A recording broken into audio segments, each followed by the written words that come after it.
လူတွေကနှုတ်ကိုမဆောင်စည်းနိုင်ဘူးအင်တာမှဆောင်စည်းဖို့ခက်တယ်နှုတ်ကဘာဖြစ်လို့လဲဆိုရင်အတင်းပြောစရာရှင်ထီလေးဆောင်ပြီးသွားပြောသေးတာနော်တယ်လီဖုန်းလေးနဲ့ဆက်ပြောမပြောရရင်လည်းပဲ Facebook ကနေ Messenger ကနေပြီးတော့ရိုက်ပြီးတော့ပြောသေးတာမပြောရမနေနိုင်တာလေအဲ့တော့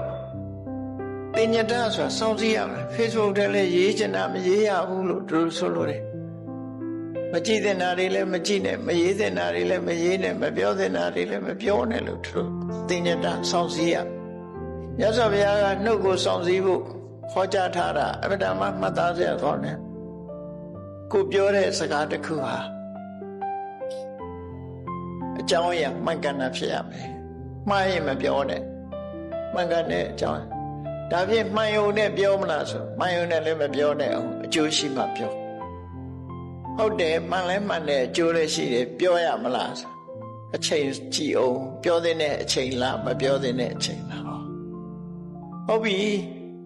မှန်လဲမှန်တယ်အကျိုးလည်းရှိတယ်ပြောဖို့လည်းအချိန်ရောက်ပြီဘယ်လိုလေသံနဲ့ပြောမလဲ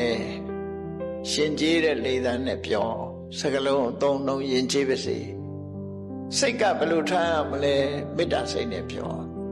ဟောမြတ်စွာဘုရားဆုံးမတာတောင်းကိုစိတ်နေတာနော်နှုတ်ကိုဆောင်စည်းတယ်ဆိုတာကိုပြောမဲ့စကားကိုဆန်းစစ်လိုက်ငါပြောတာအမှန်ပဲလားအေးမှန်တယ်ဆိုရှောက်ပြောနေလို့ရှိရင်ပို့ဒုက္ခရောက်မှာနော်မှန်တိုင်းပြောရမှာမဟုတ်ဘူးမြတ်စွာဘုရားမှန်တော့မှန်တယ်ကိုပြောလိုက်တာကောင်းကျိုးချမ်းသာဖြစ်ခဲ့လား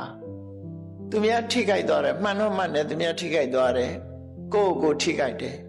အကျိုးမရှိဘူးဒါမျိုးဆိုတော့ပြောရင်အကျိုးနဲ့အပြစ်ဟာအပြစ်ကပိုဖြစ်လာမှာဖြစ်တယ်အဲ့တော့မှန်တယ်ကောင်းကျိုးချမ်းသာပေးနိုင်တာလည်းဖြစ်ရမယ်ပြောတဲ့အချိန်လည်းရောက်ရမယ်ပြောပြီဆိုတဲ့အခါမှာ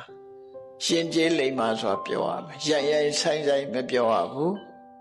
စိတ်ဓာတ်ကလည်းပဲဒေါသနဲ့မပြောရဘူးမေတ္တာနဲ့ပြောရမယ်ဟောဘုရားတောင်းကိုစိတ်နဲ့ဟောထားတာနော်အဲ့ဒါကိုတင်ညတလို့ခေါ်တယ်အဲ့ဒီတိုင်းမလိုက်နာဘူးဆိုရင်ပြောခြင်းကြောင့်ပြဿနာတက်တယ်နော်လောကလူတွေဟာအပြောဆိုကြောင့်ပြဿနာတက်နေကြတာရှိ